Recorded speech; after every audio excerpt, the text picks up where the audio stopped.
कैसे एक चांडाल से जल मांगकर बुद्ध ने रूढ़िवादी समाज की नींव हिला दी थी। ये कोई काल्पनिक कथा नहीं, एक ऐतिहासिक सच्चाई है जिसने ऊंच नीच की जंजीरों को तोड़ा और इंसानियत को नई दिशा और अर्थ दिया। आज हम आपको वो घटना सुनाएंगे। गंगा के किनारे एक छोटा सा गांव था जहां जीवन अपनी रफ्तार से चलता था, लेकिन वहां की हवा में एक ऐसा जहर घुला था जो इंसान को इंसान से अलग करता था। ये जहर था जाति का, ऊंच नीच, छुआछूत और जन्म के आधार पर श्रेष्ठता का घमंड का। लोग पूजा करते थे, यज्ञ करते थे, लेकिन किसी चांडाल के छू जाने से स्नान करना पड़ता था। वह स्नान जरूर करते थे, लेकिन वह शुद्धता बाहरी थी, भीतरी नहीं। इसी गांव में एक दिन एक घटना घटी जिसने वहां की सोच को बदल दिया। यह कोई साधारण दिन नहीं था, क्योंकि उस दिन गांव में पधारे थे स्वयं तथागत गौतम बुद्ध, एक ऐसे व्यक्ति जिनकी दृष्टि सिर्फ शरीर नहीं, आत्मा को पहचानती थी। जाति नहीं, कर्म और करुणा देखती थी। उस गांव का नाम था उज्जुला। एक घाटी में बसा यह गांव सुंदर तो था, पर सोच से संकीर्ण था। यहाँ एक चांडाल परिवार रहता था। उस परिवार में सबसे वरिष्ठ पति सुप्पिय और पत्नी सुप्पिका दोनों शव उठाने व जलाने का कार्य करते थे। गांव में इन्हें अछूत माना जाता था। कोई इनसे बात नहीं करता, न कोई इनका पानी छूता, न खाना, स्कूल, मंदिर, तालाब, इन सब से उन्हें दूर रखा गया था। मगर सुप्पिय के भीतर एक अद्भुत करुणा थी। वह हर जानवर, हर पेड़ पौधे से प्रेम करता। उसकी आंखों में हिंसा के प्रति घृणा और सेवा के प्रति समर्पण था। वह जंगल में दूर दूर से जड़ी बूटियां ढूंढकर बीमारों को लाकर देता और वे ठीक भी हो जाते, परंतु फिर भी वह समाज से बहिष्कृत ही रहा। एक दिन गांव में खबर फैली, तथागत बुद्ध अपने भिक्षु संघ के साथ आ रहे हैं।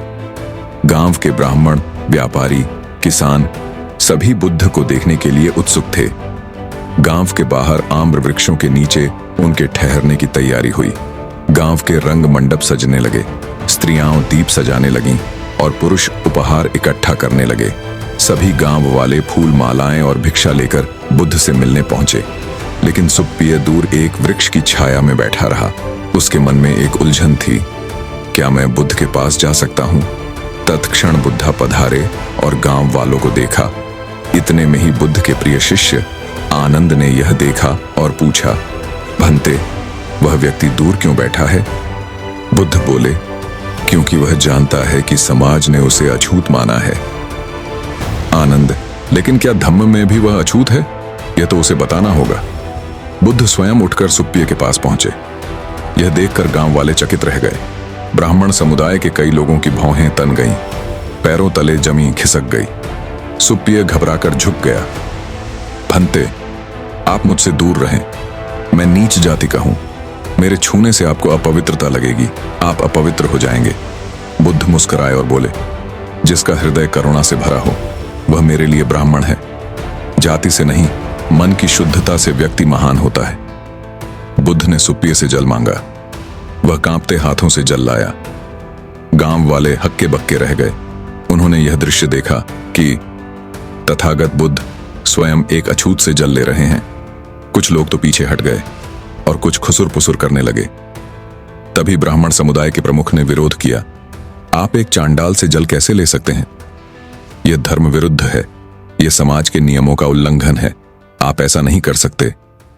बुद्ध ने शांत स्वर में कहा, धर्म क्या है? जो जोड़ता है वह धर्म है, जो तोड़ता है वह अधर्म। तुम्हारा यह अभिमान, यह ऊंच नीच का भाव क्या करुणा है? क्या यही तुम्हारा धर्म है? यदि किसी के कर्म पवित्र हैं, तो उसके स्पर्श से क्या अपवित्र हो सकता है? ये सब सुन के गांव वालों ने चुप्पी साध ली। गांव का वातावरण पल भर को शांत हो गया। बुद्ध के शब्द जैसे हृदय को चीरते हुए भीतर तक पहुंचते थे। फिर बुद्ध ने उसी स्थान पर उस दिन वासेट सुत्त का उपदेश दिया, एक ऐसा उपदेश जो जाति की दीवारों को जड़ से हिला देता है। उन्होंने कहा, न जन्म ब्राह्मण बनाता है, न कर्म ही शूद्र बनाता है। करुणा, संयम, सत्य और विवेक यही असली कुल है। उन्होंने एक बालक को बुलाया और उन लोगों से पूछा, यह किस जाति का है? गांव वाले बोले, ब्राह्मण कुल का है। बुद्ध ने फिर पूछा, यदि यह गाली दे, चोरी करे, हत्या करे, तो क्या यह अब भी ब्राह्मण कहलाएगा? गांव में सन्नाटा छा गया। कोई उत्तर न दे सका। फिर बुद्ध ने सुप्य की ओर इशारा किया। यदि यह सत्य बोले, दया करे, सेवा करे, तो क्या यह अछूत रहेगा?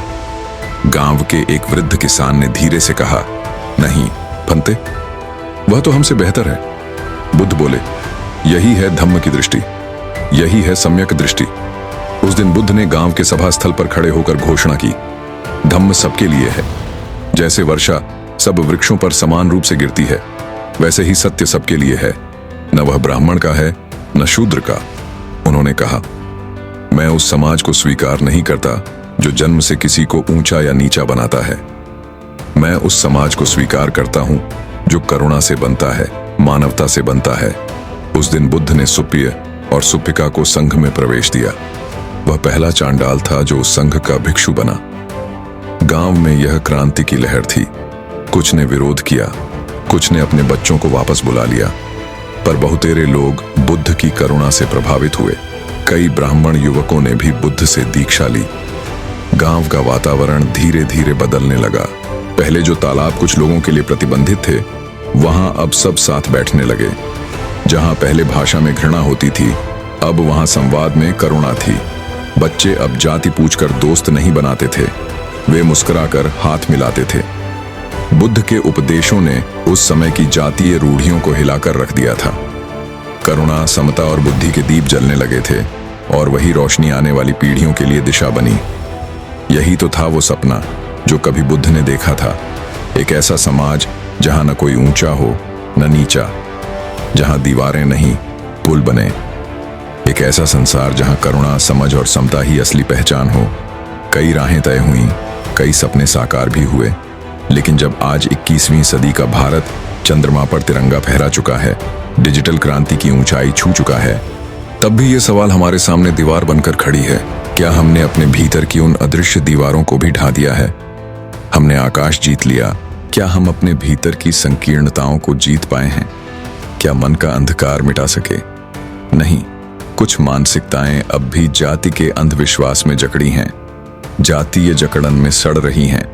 आज भी समाज के कई कोनों में जाति का जहर छिपा हुआ है, कभी खुली हिंसा में तो कभी चुपचाप हो रहे भेदभाव में। विवाह, शिक्षा, रोजगार, यहाँ तक कि मृत शरीर के अंतिम संस्कार में भी जाति अपनी उपस्थिति दर्ज कराती है।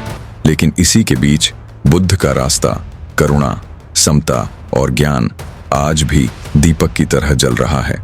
बुद्ध ने उस सामाजिक व्यवस्था को नकार दिया था जो किसी के जन्म से उसकी योग्यता तय करती है। उन्होंने ऐसा समाज गढ़ा जो आत्मा के गुणों, व्यवहार की शुद्धता और करुणा की ऊंचाई पर आधारित हो। उन्होंने कहा, मैं किसी के कुल से नहीं, उसके स्वभाव से उसे जानता हूं। जाति शरीर की पहचान हो सकती है, लेकिन मन की नहीं। उनके शब्द आज भी गूंजते हैं, हर उस जगह जहां अन्याय है, हर उस हृदय में जहां परिवर्तन की चिंगारी है। अगर हम चाहते हैं कि समाज वास्तव में बदले, तो हमें बुद्ध के रास्ते पर चलना होगा, जिसमें जाति नहीं, करुणा प्राथमिकता है। हमें विद्यालयों, परिवारों और मीडिया में ऐसी भाषा बोलनी होगी जो जोड़ती हो, तोड़ती नहीं। आज का युग विज्ञान का है, लेकिन समाज की असली उन्नति तब होगी जब हम विज्ञान के साथ विवेक को, तकनीक के साथ करुणा को और शक्ति के साथ समता को जोड़ेंगे। यह परिवर्तन आसान नहीं है, पर आवश्यक है, और इसकी शुरुआत हमसे ही होगी, हमारे विचारों, हमारे व्यवहार और हमारे बच्चों को दिए गए संस्कारों से। अब आप बताइए, आप किस जाति में विश्वास करते हैं? जन्म की, करुणा की या वर्ण व्यवस्था की? आप अपनी राय कमेंट बॉक्स में जरूर दीजिए। आपका एक कमेंट दुनिया को संदेश देगा, और इस कहानी को उन तक जरूर पहुंचाइए जिन्हें जाति की दीवारों से मुक्त होना है।